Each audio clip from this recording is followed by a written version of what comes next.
I think in France and much of Europe, there's people maybe know the idea, know the phrase DIY, do it yourself. But I think it has a very different meaning. It here very often means, fixing your house, right? Doing your own, fixing your bathroom or putting a wall in your home, something like that. In the United States, in North America, South America, there's a different idea of what DIY is about. In other parts of the world and also in other times in the world were simply necessities. Right? You didn't have an option to maybe you want to learn how to modify your transportation. You have to make your transportation, or many people, cooking now is a hobby. It's a hobby to learn about foods and know different fruits and things like that. And of course, in the not too distant past, it wasn't a hobby to cook, it was a necessity to cook.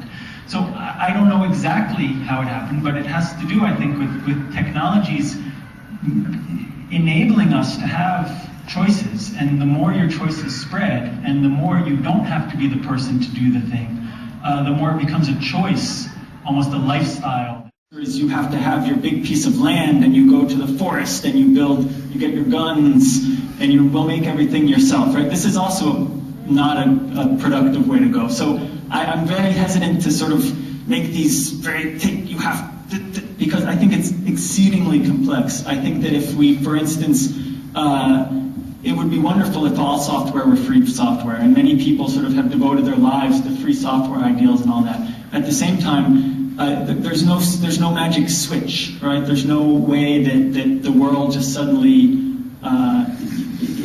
it's great, it's an ideal, it's a way to think about things, but there's also sort of everyday life, and this is this is too big an issue to tackle, but the difference between your ideal and what you actually have to do day to day is always a tremendous challenge, and one that I think is worth confronting, and in a way the DIY communities are confronting exactly that challenge, is what can I do myself, what's realistic, but also sort of politically satisfying, conceptually satisfying, romantically satisfying, it's very complicated.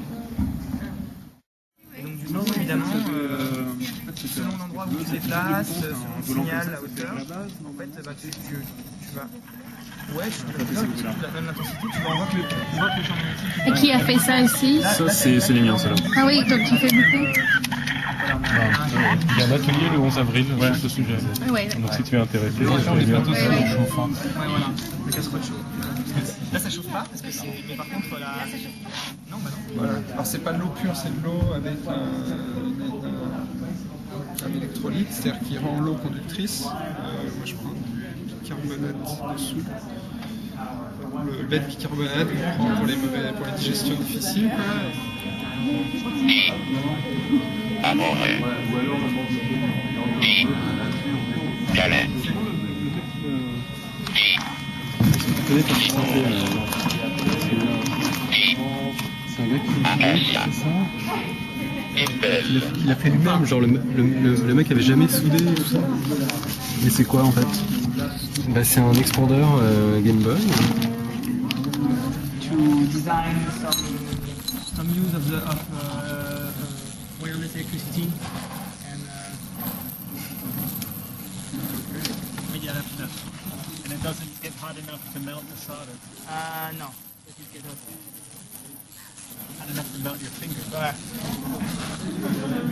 So kind of ridiculous in a way. That's great. It's a big waste of electricity. Yeah. Et donc le Palais de Tokyo nous a demandé pendant l'exposition Gakona sur l'électricité d'organiser 6 événements autour des gens qui font des choses bizarres avec l'électricité. Voilà, donc c'est le 4e événement. Il y aura 2 événements. Un le 11 avril, spécial Circuit Landing. Ce sera un atelier qui durera à peu près toute la journée à partir de 14h jusqu'au soir, et concert le soir. Vous pourrez apprendre à subvertir des instruments, enfin des jeux pour en faire des instruments. Et le 23 avril, on aura un atelier Scrapyard Challenge qui sera par contre sur inscription, qui sera fait par Jonah Broker-Cohen et Catherine Moregwaki qui viennent de New York.